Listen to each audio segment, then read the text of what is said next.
I've told you guys that I play hardened scales in Modern, right?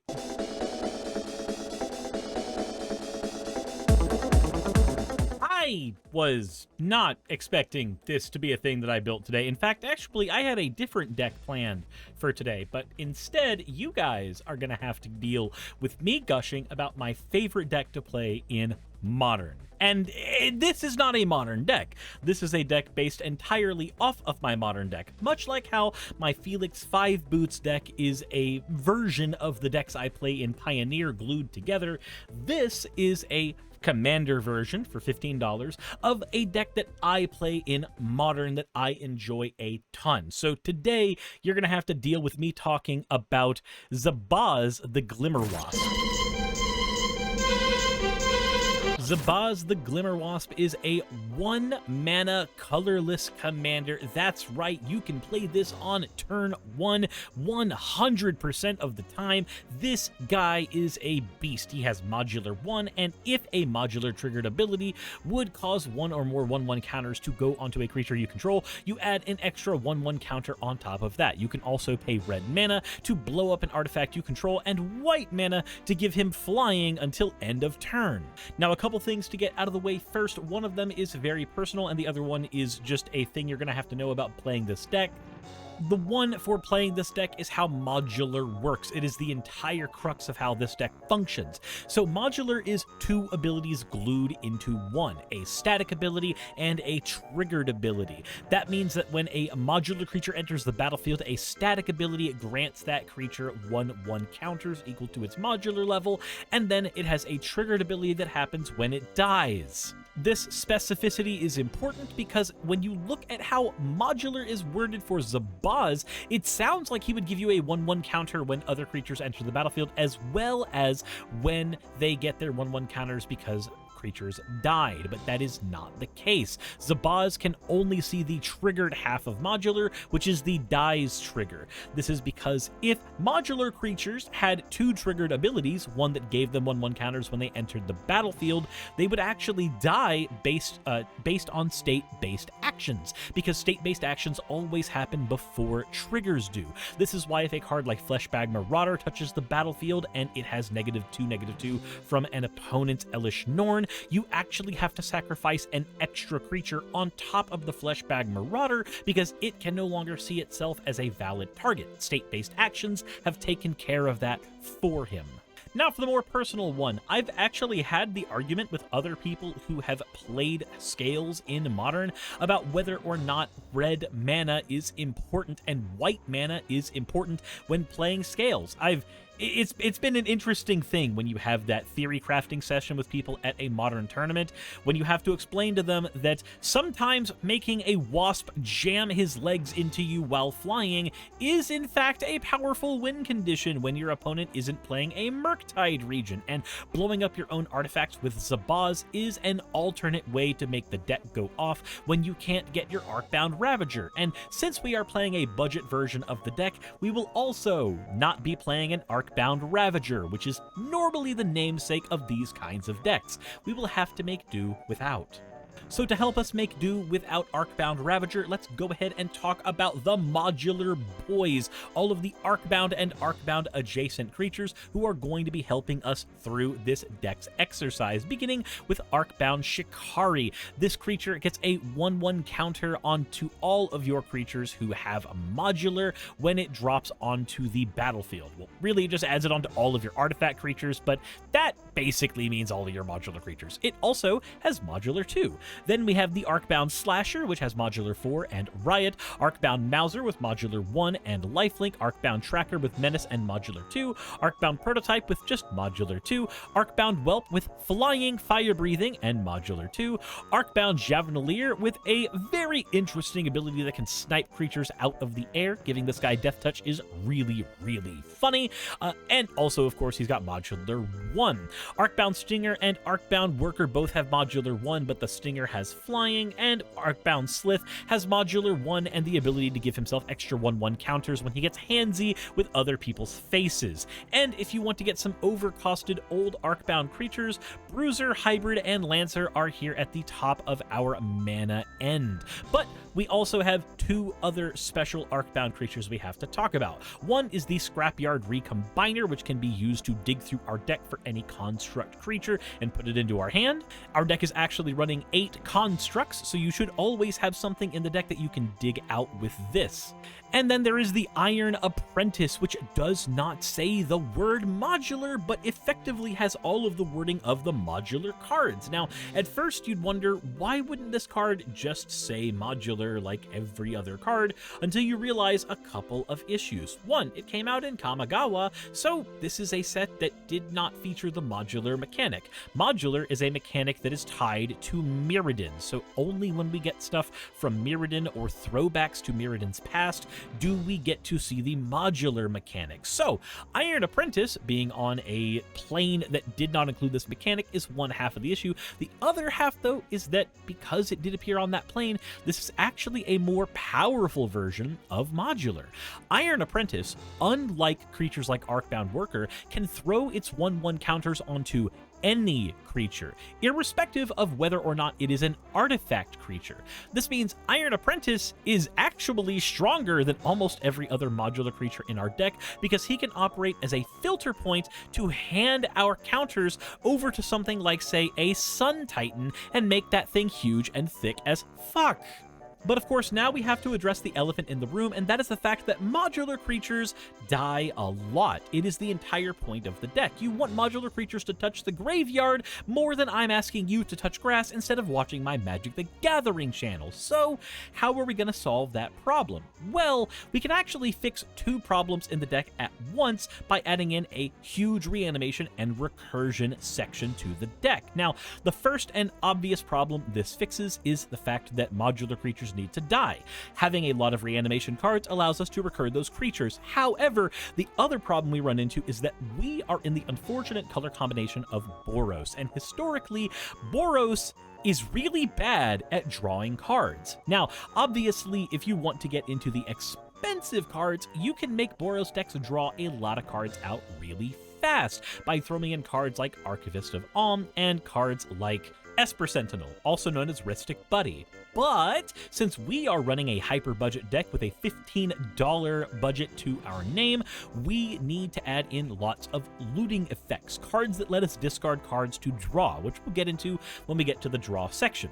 A side effect of these cards is they don't actually increase the amount of cards in your hand, but we can artificially increase the amount of available cards to us at all times by making sure that our graveyard operates as a second hand of sorts. So let's talk about Sun Titan, Guardian Scalelord, and Redemption Choir, as these are all effectively the same card.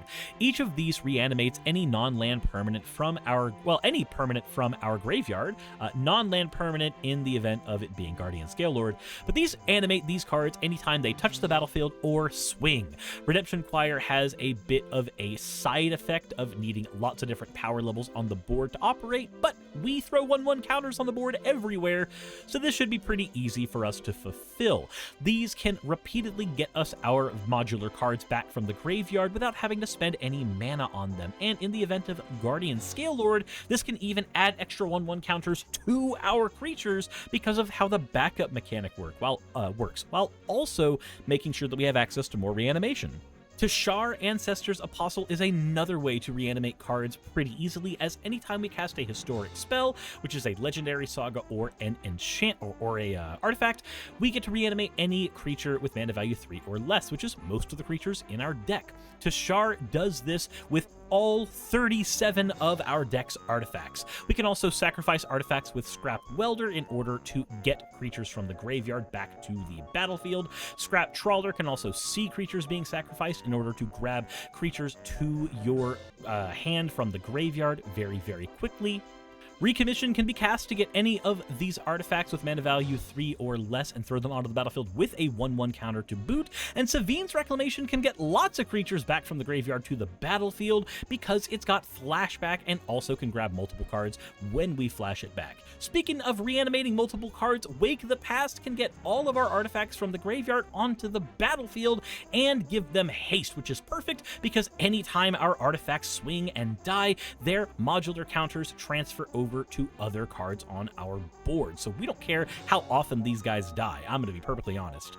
But the Scrap Welder we talked about actually leads us into the next section of the deck, and that is our sack outlets, which are Trading Post and Throne of Geth. We are only running 2 of these sack outlets because our commander has the ability to blow up our own artifacts, and we are running the scrap dude already, so we have 4 ways to get rid of our own artifacts, with one of them being in the command zone. Throne of Geth proliferates for us when we sack an artifact, and Trading Post lets us sack creatures to get artifacts from our graveyard to our hand, and artifacts get sacked to draw cards. We can also do things like gain life with it and make goat tokens if we are in a situation where that becomes necessary. Rare as that may be, having the modality is very, very helpful. Finally, we need to talk about counters mattering. Our deck has lots of counters synergies because it is a counters deck to begin with, but we need to go ahead and amplify that a little bit. So let's talk about Together Forever. This card adds 1/1 counters onto creatures when we play it on the board, and if any of our creatures die with counters on them, we can pay a mana to throw them back into our hand instead. Now, if you upgrade this deck with an Ashnod's Altar, Together Forever actually goes infinite with cards like Iron Apprentice, so that's a really fun thing to think about. We can also have Abzan Falconeer to give all of our modular creatures flying, Metastatic Angel to give us access to easy proliferates, and Steel Overseer to give us access to easy 1/1 counters without proliferating. And for big payoffs from our 1/1 counters, we can have a Hangerback Walker, which has amazing synergy with Steel Overseer. The Walker comes in with X 1/1 counters, where X is half of however much mana you paid into the thing. And the Hangerback Walker, if it ever happens to die, will create 1/1 colorless Thopters with flying for every single 1/1 counter that was on this. So let me go ahead and paint you a scenario. Hangerback Walker is on the board, and you have lots of creatures who die via various means. You've got your Arcbound Trackers and Mousers and Javernaliers, who are all dying left and right. They feed all of their counters into the Hangerback Walker, and then you make the Hangerback Walker explode via, well, any number of means. The commander can blow them up at will. Hangerback Walker spits out a crap ton of 1/1 tokens, and those 1/1 tokens can now be pumped up by Steel Overseer, giving them all extra 1/1 counters, and those 1/1 counters can be then further pumped up by that Metastatic Angel, meaning that this Hangerback Walker turns from a going tall 8/8 or a 10/10 into 10, 20, or even 30 damage on the board in the blink of an eye for the low cost of 2 to 5 mana. And we have one more big payoff as well, and that is the 3-fold Thunderhulk. This comes into the battlefield with 3 1/1 counters, and anytime it swings, we make a number of 1/1 colorless gnomes, with the gnomes' numbers being equal to the Thunderhulk's power. So if the Thunderhulk is out and we have fed him lots of 1/1 counters from our modular section, well, this guy's gonna be massive, and he's gonna create an army every time he turns sideways. And I hope you can kind of see the game plan from all of that. We're going to be playing with lots of 1/1 counters all day until finally we have the numbers we need to turn our opponents into ochre jelly. But that's not everything a deck has to be able to do to win. We do still need to be able to see our cards throughout the game. So let's talk about our draw engine so we can get this party rolling. Not counting our Trading Post, we are going to be running a 10-card draw engine to dig through our deck. And as we are running a Boros deck, this draw engine is going to be a little finicky, but if you can get it online, then you will be in a great spot. Mindless Automaton can hold 1/1 counters and turn those counters into drawn cards if you need to. Mentor of the Meek can see all of our little creatures as they touch the board and let us pay 1 mana to draw cards as we drop those creatures out. Norn's Wellspring allows us to draw cards anytime 2 of our creatures die by paying 1 mana into it. And also, we get to scry lots with Norn's Wellspring, which lets us dig through our deck and see which cards we need. Tome of Legends allows us to get page counters on it whenever our Zabaz touches the battlefield or anytime that it swings, and then we can use those tome counters to draw cards very quickly. Demand Answers can sacrifice a creature on our board to draw 2 cards, which is fantastic since we're going to sacrifice modular creatures to make that happen. Endless Atlas draws us cards for the low cost of 2 mana every single turn, as long as we've got 3 or more basic lands on the battlefield with the same name. Thopter Shop draws us cards when creatures die, which is easy to make happen, and of course it can make 1/1 Thopters to hold our 1/1 counters in the event of an emergency. Ichor Wellspring draws us a card when it enters the battlefield and when it dies, which is easy to make happen when you think of throwing out cards like Demand Answers to just sacrifice the thing and go nuts. We have such a high amount of artifacts in the deck that we can run a Mystic Forge as well, giving us easy access to the top of our deck at all times. And finally, at the tippy top of our mana cost on draw, we have Lorehold Command, letting us have access to an indestructible ability for our entire board in case we need it, as well as the ability to sacrifice a permanent to draw 2 cards. We can also dome somebody for 3 with this if we need to, in the event that that becomes necessary. And it can make a token, but we're probably never going to be doing that part. And that does it for all of our draw power. Ideally, this should get you through the deck at a very nice pace, and with the mana cost of this deck being relatively low, you should be able to play a lot of cards very, very quickly. But we do need to make sure that our opponent's cards are still accounted for and taken care of, so let's talk about getting rid of those, shall we?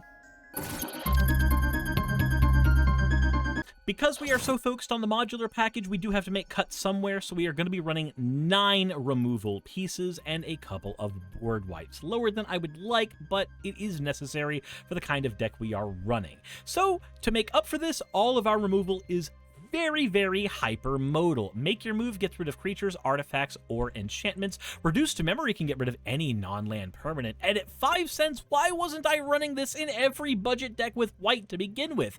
Banishing Slash can get rid of an artifact, enchantment, or a tapped creature. Angelic Purge can get rid of any artifact, creature, or enchantment at exile as well. Jesus. And all it makes us do is sacrifice a permanent, which we already want to do. Stroke of Midnight and Generous Gift blow up most problematic cards that you can see. Rip Apart gets rid of artifacts, enchantments, or creatures. Abrade gets rid of artifacts or creatures. And Thraben Charm can get rid of creatures, enchantments, or players' graveyards. Past that, we need to have a couple of board wipes available to us, and as we are an aggro deck, we don't want to run board wipes that hurt us. So let's go ahead and have Dawn and Dusk, which can be dodged by most of our tiny creatures, and even when it kills our larger creatures, they will just feed their counters into our tiny creatures, making them the larger creatures afterwards, which is perfect. We can also use Dawn afterwards in order to get all of our tiny creatures back from our graveyard. And then Organic Extinction can be used to get rid of all non-artifact creatures, which really, we're running so many artifact creatures, this is probably never going to affect us in any negative way.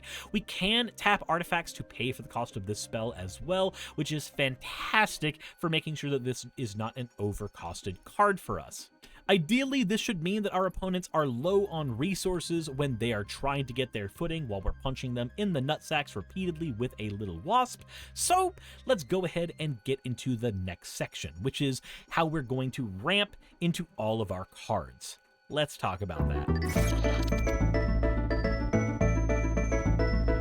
Our ramp section gets to be really interesting. Since we are in no rush to get lots of lands or lots of mana rocks on the board, we get to run almost pure utility in our ramp section.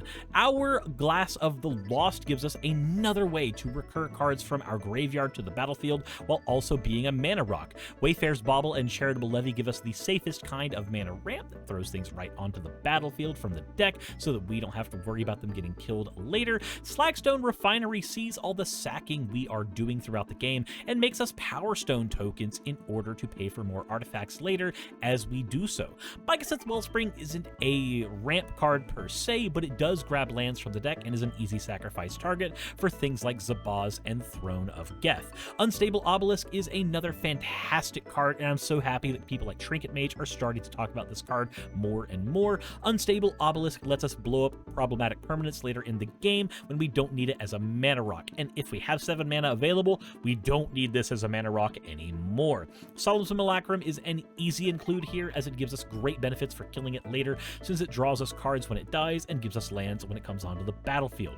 Foundry Inspector can make all of our 37 artifacts cost 1 less, which can stack up greatly on good turns, and Dowsing Device allows us to have access to more land ramp so long as we happen to have 4 artifacts on the board. Its secondary ability is also neat in certain situations where we can make a creature get XO, where X is the number of artifacts we control. Not all the time, though. Most of the time this is just going to be a land we are ramping into in my tests. Sometimes we just don't have that 3 mana to spare, especially not at sorcery speed. But that's not everything. We still need to get into lands, and we are running 16 plains and 9 mountains. With a handful of dual lands available to us: Sunscorched Divide, Command Tower, Boros Garrison, and Fury Calm Snarl. We're also going to be running some utility lands. We have Myriad Landscape to dig into our deck and ramp a bit. Shrine of the Forsaken Gods also ramps us when we need it later in the game. Nesting Grounds can let us do counter manipulation when it's helpful. Sunhome Fortress of the Legion can give our Zabaz double strike. Ominous Cemetery can get rid of problematic creatures at instant speed. Haunted Fenrath can be used to get a creature from our graveyard back to our hand. Volatile Fault can be used to get rid of a problematic land, and Windbrisk Heights gives us easy access to a 3 cast as long as we are able to swing with 3 or more creatures, which, since we're running 31 creatures and they all like to die, we can swing those creatures all the time without much fear. And that does it for our deck. That should be everything that needs going over. Now all it's left to do is to figure out how to play the damn thing, and you're gonna have a fun time with this one, because hardened scale style decks are a lot of math and counter manipulation, which means you get to play solo a lot. Thankfully, this is one of those decks that can keep low land hands, and since we have ramp in our hand twice, we have a draw card in the form of our Mystic Forge, we can actually gamble on this hand. We open up drawing a Mentor of the Meek, we get to play this mountain down, and immediately tap it to get our commander out on turn 1. We go to our next turn, and we have another mountain in hand. Let's play the Myriad Landscape, and we don't have a play yet, as everything costs 3 mana, so we're just gonna hit somebody in the face with Zabaz. Moving into turn 3, and we have our plains. Now we can go ahead and make some moves. Now, if our opponents have a problematic card on the board, the correct move is Stroke of Midnight. But if they don't have anything on the board we are worried about, the correct move is probably going to be Mentor of the Meek or Unstable Obelisk. I think the Obelisk is the move, so that we have access to more mana for follow-up turns, because honestly, in my experience, having access to more mana earlier pays dividends later in games all the time. We move into the next turn, and let's go ahead and play a mountain, and where we're sitting right now, we've only got access to 1 white mana, so let's pay 1, 2, 3, 4. Let's get that Mystic Forge out on the board and look at the top of our deck. It's a Recommission. We can't do anything with that right now, but we would like to keep that for a follow-up turn. So we are actually in a okay spot right now. Let's, yeah, you know what? Actually, no. Let's go ahead and tap it. Let's exile that. Let's see what we get off the top. That is an Arcbound Bruiser. I don't hate having that for the next turn. Let's look at the top of our deck again, and it is an Abzan Falconeer. We don't need that. Let's exile that and check our top instead. We only get to cast artifact spells and colorless spells, so we can't actually use this plains here. So we're not too worried about that right now. As of this moment, we can get the Arcbound Bruiser out, and that's probably... no. So we can get the Arcbound Bruiser out, but I think the Metastatic Angel might be the play instead. We get the Angel out, and then we get to pay 1, 2, 3, and get the Scrap Welder out. Or, you know what? Better yet, we Stroke of Midnight an opponent's card. That needs, whatever card they have on the board needs to be gone, gone, gone. So, boom, their creature is gone, they are out, we have a plains up top, and we know that we are drawing that on our follow-up turn. There's our plains. Up top, we have an Arcbound Mauser. Let's go ahead and pay 1, play the Arcbound Mauser from the top of the deck, and we get to proliferate thanks to the Metastatic Angel. Looking at the top, we have a Redemption Choir next, and I'd like to actually hold on to that card. Now, looking at our opponent's board, which we can't actually do right now, we do have a couple of options available to us. If they had a board, then we would want to use Angelic Purge to get rid of one of their cards. We have the Plains. But since we can't see a board, let's go ahead and assume we are in a position where we can just go aggro and drop this Arcbound Bruiser on the board. Static ability happens first. It gets its 3/1/1 counters. Metastatic Evangel will go ahead and give everybody their extra 1/1 counters. And now Zabaz is going to swing at somebody again. Now, as it stands right now, we have Redemption Choir here. We may end up using it depending on what we draw. We move into turn 7, and the top of our deck is a mountain. I don't know if I want that mountain per se, and the Redemption Choir we can't use just yet. So, where we are sitting right now, what we need to do is we need to get this Arcbound Mauser in our graveyard so that Zabaz gets a little bigger. So let's go ahead and pay 1, 2, 3. Let's get Mentor of the Meek on the board. That's going to proliferate all of our dudes. And then we'll pay 1, 2, 3. Angelic Purge, get rid of a problematic card from our opponents, getting rid of the Arcbound Mauser. Now, because we got rid of the Arcbound Mauser, 4 1/1 counters move around onto the battlefield. But because we get an extra counter thanks to Zabaz, we get 1, 2, 3, 4, 5 counters. Our commander is now a 9/9 and is punching for 9 damage. And if it dies, which let's assume that it will, our opponents are just throwing those 9 counters over to the Arcbound Bruiser. 1, 2, 3, 4, 5, 6, 7, 8, 9. Now we have a 14/14 Bruiser that is in a perfectly reasonable spot to hurt our opponents. We draw our next card, we play our Plains, and now we get to pay 1, 2, 3. Let's do it this way. We pay 3, and we get Zabaz on the battlefield. It gets the big proliferate, and then we pay 1, 2, 3, 4. Redemption Choir touches the battlefield, giving us access to that Arcbound Mauser we played earlier. This gives us 2 proliferates, so Arcbound Mauser is going to go up to 2, Arcbound Bruiser is going to go up to 17, and Zabaz is going up to 4. Now we're going to go ahead and we don't have any extra mana, so we can't pay into the Mentor of the Meek to draw, but we can check our top card with Mystic Forge. It's an Abrade. I would like access to removal in case our opponents are doing something on their turn. We are in a great spot when it comes to aggro, so let's go ahead and just ram this Arcbound Bruiser into somebody's face. Moving into the next turn, we have the Abrade, and up top we have a Sun Titan. I really want access to that Sun Titan, so I am golden with letting everything happen the way that it does. We don't have any targets in the grave that matter. 1, 2, 3, 4, 5, 6. You know what? Here's where we get to do something fun then. We don't have access to a way to get rid of our... Actually, no, we do. We do. Here's what we do. We aim Zabaz at 1 player, and at instant speed, we cast Abrade on our own Arcbound Bruiser. This kills it, transferring 17 counters and adds it to 18 counters over to our own Zabaz. We're not going to tap the Myriad Landscape. We're going to tap it like that. Boom. That means Zabaz is going to kill somebody, because we're going to pay 1. Zabaz is going to gain flying from his own ability. One opponent surprise dies when we do this, and we're going to pay 1, 2, 3, crack Myriad Landscape to go into our deck and grab 2 Plains out of it. We lose access to the Sun Titan when we do this, but that's not the worst thing in the world, as we are about to hyper ramp because of this. Since we are doing it this way, we are grabbing the 2 Plains out. Redemption Choir gets to trigger, and we get our Myriad Landscape out from the graveyard onto the battlefield. This means now we can start recycling Unstable Obelisk as well, and we can check the top of our deck with our Mystic Forge. It's an Arcbound Slith. If we had a little extra mana, we would be able to use that and play that down. But somebody's taking 22 damage right now, and if they happen to kill Zabaz, he will go away into the command zone, and we're going to add his 22 counters over to the Arcbound Mauser, making it a 24/24 Arcbound Mauser. Now we go into the next turn if we need to. Let's look at the top and see if it's castable. It is not. Thank you, Mystic Forge. Let's get rid of that, see what else we have up here. That's a Plains. That's still not castable, so we can't do anything with that. 1, 2, 3, 4, 5. Bam.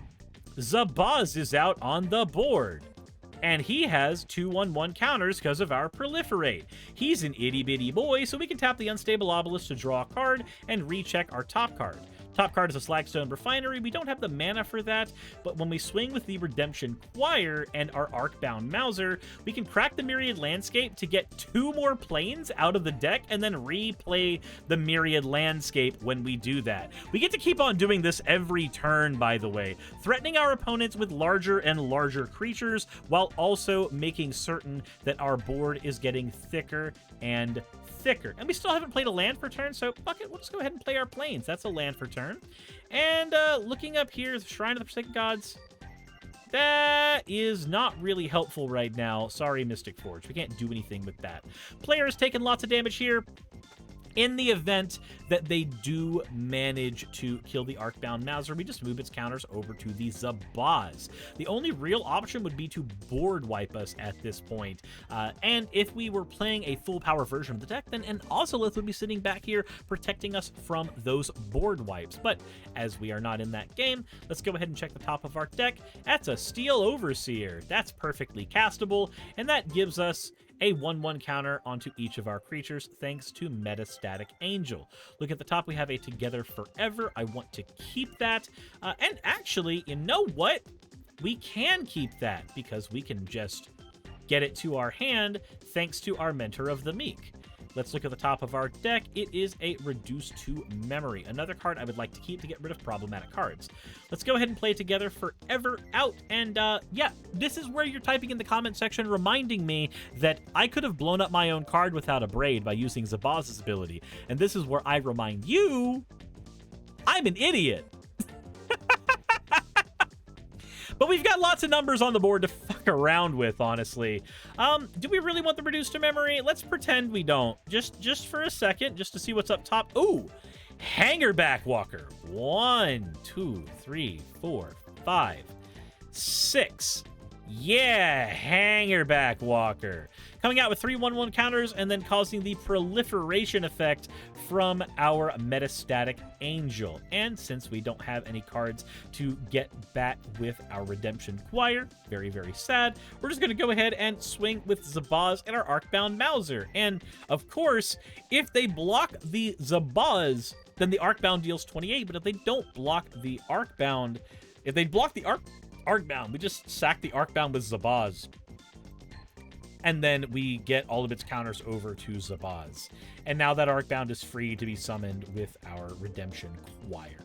This is what happens when you play this deck. Numbers get big. That's a 33-33 Zabaz. I don't know if my math's even correct on that one. So, yeah, deck gets big numbers, and deck turns the Wasp sideways for big hits. That's all it needs to do. It's a fun time. That said, let's go ahead and quickly talk about upgrades you could throw into this deck to make it work a little smoother.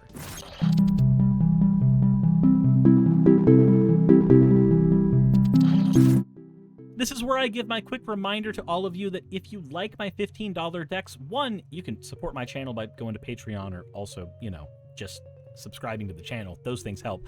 But there's another thing to note here, and that is that these decks are shells. They are canvases for you to paint whatever you want onto. If you can get these decks by going onto TCG Player and sorting everything out so that the cards are not super expensive, usually by picking up a couple of these decks at the same time, I don't get anything for that. It just saves you money in the end. The best thing you can do with a $15 deck is play with it and see what you like about it and see what you don't, and then start upgrading it from there, which is, of course, where this upgrade section comes into play. The first thing I would go to grab if you have the money is an Ozolith. This effectively doubles your counters on all modular creatures. The reason this happens is, well, Ozolith is a leaves the battlefield trigger, which is a separate trigger to the modular trigger on cards like Arcbound Crusher, which you should also add into this deck as you are upgrading. Modular says when a creature dies, throw its 1/1 counters onto another thing, but a leaves the battlefield trigger creates a separate instance of these 1/1 counters, letting you get double counters every single time you move counters around. Speaking of counters, you can make your counters counters pull double duty by adding in an all will be 1, so that when you move counters around, you are just burning people for lots and lots of damage. If you are upgrading this deck, the other card that I would go for very, very quickly is Arcbound Ravager, as he is the granddaddy of the Arcbound strategy. Dude is fantastic, does a lot of work, sacks artifacts to put 1/1 counters on himself, and of course, if those artifacts have modular, you're also moving those modular counters around, which is fantastic. And if you are doing that, then Resourceful Defense will also let you clone those counters around, just like the Ozolith does. Other Arcbound creatures you should add in are the Arcbound Overseer, Arcbound Fiend, and Arcbound Reclaimer. Not because they are particularly great at what they do, but because by having every single Arcbound creature that is available in your colors that doesn't suck all that much in the deck, you always have an option to move counters around with Zabaz. Speaking of creatures dying and moving counters around, though, a Merb Retriever can go a long way in extending some plays for the deck, and a Jolly Balloon Man is also fantastic. Jolly Balloon Man allows you to clone Zabaz, let him die to the legendary rule, and immediately transfer counters over onto himself, which always gives you 2/1/1 counters. Paying 1 mana for 2/1/1 counters minimum every turn is fantastic, but it is way, way better when you think of cards like Arcbound Overseer being cloned with this. On top of this, we also can add more 1/1 counters to our cards with Lizelle Blacketh's Champion. This is basically a hardened scales in white. And after Lizelle, the last thing I would maybe add in is a Lashiel Clockwork Scholar. This card can prevent all combat damage dealt to your artifact creatures whenever they are swinging, and also allows your artifact creatures to draw you cards whenever they enter the battlefield, but, you know, only once per turn. That said, I think you're going to have a fun time with this deck if you like messing around with shiny math rocks, because that's all modular creatures are. Big, shiny math robots that make you put shiny math rocks on their cards to show you how big and shiny they are. That said, let me know what you guys think in the comment section below. This is a more aggro deck, so it can be a little hard to get used to being on the front foot in all games, but trust me, you've got this. I believe in you. You can do this. That said, let me know what you think in the comment section below. Hit the like button if you haven't already, subscribe if you haven't already, and as always, everybody, insert end of video tagline here. Hey, just wanted to give a quick thank you to all of my wonderful patrons who help keep me afloat and help keep this channel going. YouTube and Twitch are wonderful platforms, but at the end of the day, stability is not one of their strong suits. If you want to support my channel, then obviously Patreon is one of the best ways of doing that. Link is in the description. But I do want to personally thank everybody who has contributed to the channel. Those people would be Red Joker, Purple Poundini, Jemshin, Briskreek, Jupe the Malignant, Michael, Ravalern, Mabbity Babbity, Astral Frontier, Autumn and Angel, Nixie Chan, Agamotto, Victorian Alchemist, I'm not saying the last part of that, and you know that, Arcton Arclacier, Kiratorian, Dren Hadamata, Jordan M, John L, Lord Bleck, Smiling Game Master, and Fire Shard. And everyone else who supports my channel and lets me do what I do full time. This is a dream job of mine that I never believed that I would be able to take full time, and with your help, I've been able to do it. So thank you so very much for that. Thank you for watching the video. I hope you all enjoy, and I hope you all are having a wonderful time. I will see you all in the next one, hopefully.